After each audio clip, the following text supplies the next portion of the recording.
Hey there.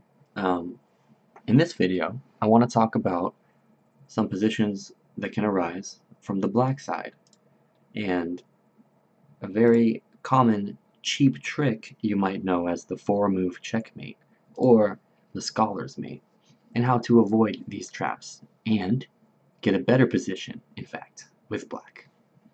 So, the game usually starts pawn e4, pawn e5, and sometimes they'll throw their queen out here right away, which can be a bit intimidating and especially dangerous if you don't know what to do. Now, don't be too scared. This pawn is safe. This pawn is safe. However, this pawn on e5 is the one being attacked. So, as black, your first job is to defend the e5 pawn. If you say attack the queen first, then you will lose your e5 pawn. And this position is okay for black, but there's a very solid, easy way to deal with this, instead of losing pawns with check in the center. That's not what you want to do. So you can deploy this knight to defend this pawn. Now, they want to form of checkmate you, which includes the bishop and queen coordinating on an f7. White wants to play queen takes f7 checkmate, and if black is not careful, white will do just that. For example, knight f6 attacking the queen and attacking the pawn, but it's a little too late because queen takes and the game's over. Now, how many times do people lose like this? I just can't keep track. It drives me crazy. So, this is the threat. This is defended, so the queen is very misplaced. There are several choices here. You can go queen e7, so that if they take, you take, they take, you take, and you are simply up a bishop for nothing. It's a bishop for a pawn exchange. Oh, I'm sorry. Yes, a bishop for a pawn. And black's better here. You're going to play knight here. You're going to bring your bishop out, get your rook somewhere, and your king will be able to hide in the corner if you need to. This position is very fine for black, much better for black. Similarly, if they take this way, you just take. And then they take, and you take, it's the same position. If they retreat the queen, say to here, you're just a bishop up anyway. So this doesn't work for white. And your next move, of course, is going to be knight f6, attacking the queen. So queen e7 does the job. It defends everything. However, there's a slightly better choice, which is here, pawn to g6. Now, the queen has lost its vision of the f7 pawn, meaning if bishop takes f7, king takes f7, and there's no queen backup, he can check you here, and you can just block with the queen, or just go back. These moves are fine, and again, it's a bishop down for white. So here, maybe white is going to try to be stubborn and attack it from this square, the f3 square, with this type of coordination. Now, a couple moves are good here. Not a good move is pawn to f6. Yes, it stops everything, but in the last video we said don't move your f-pawn too much, and don't move it too early unless you absolutely have to. So this doesn't really do anything. The queen is comfortable, and white can just develop their pieces and castle. You want to give them a bit of more of a hard time than that. So the move I like is this move, knight to f6. What this does, it's defended by the queen, first of all, so white cannot capture it, and this just exerts pressure over the center, like you would in any game. And furthermore, it delays this threat. Black is going to bring your bishop out somewhere and castle, and everything's going to be fine. Probably black's next move is going to be knight here, hitting the queen and threatening a pretty good fork on the c2 square as well.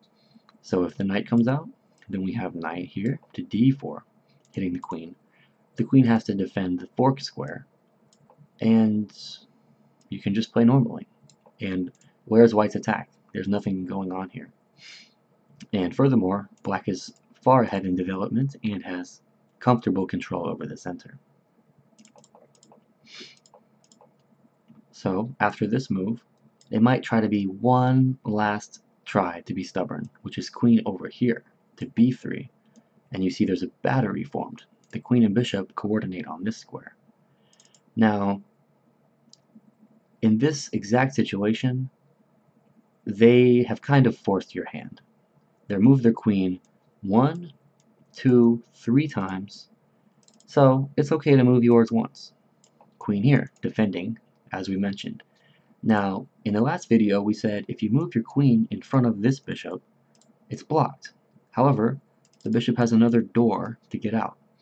So, the game might continue pawn here, bishop g7, this is called a fianchetto setup, bishop somewhere, and castle. And you can see all of black's pieces are coming out very normally, and black has a slight advantage in this position. So, this move is fine.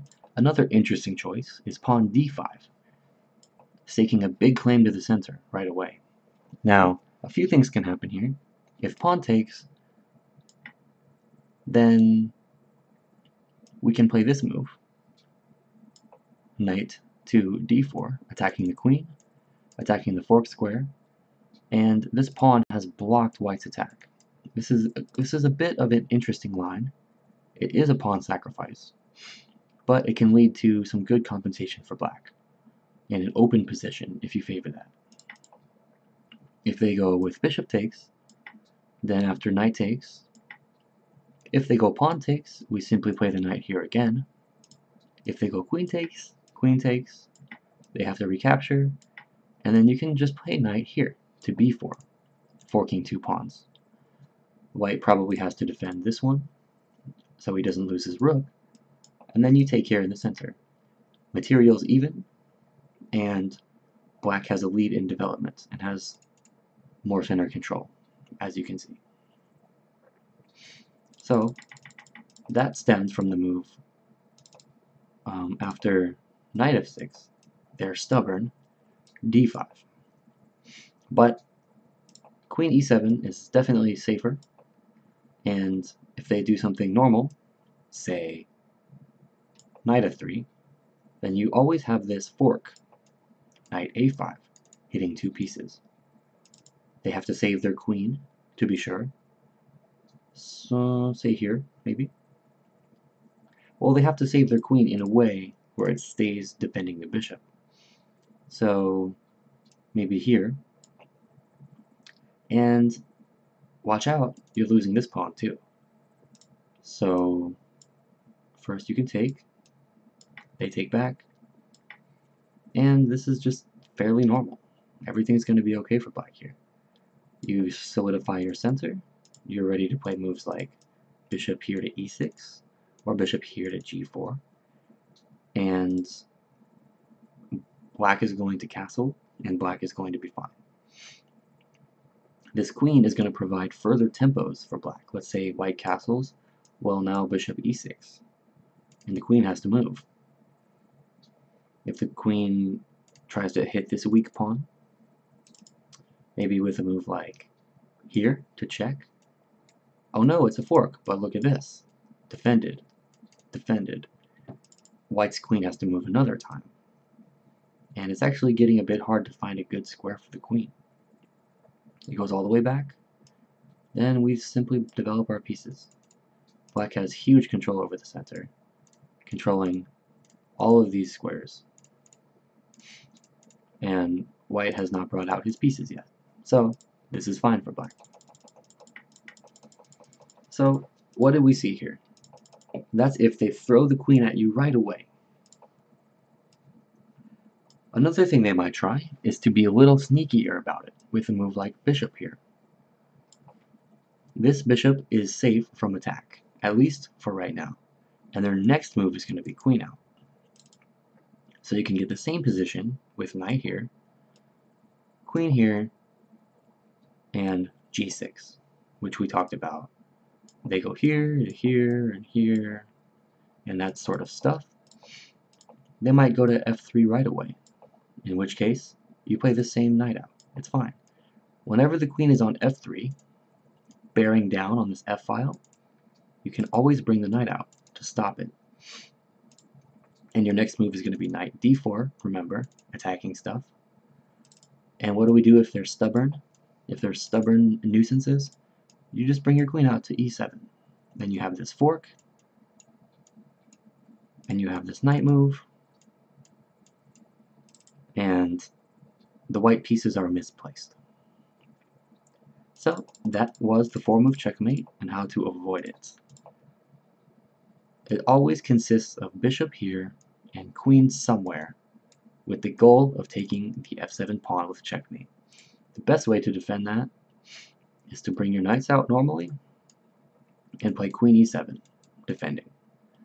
That's the main idea.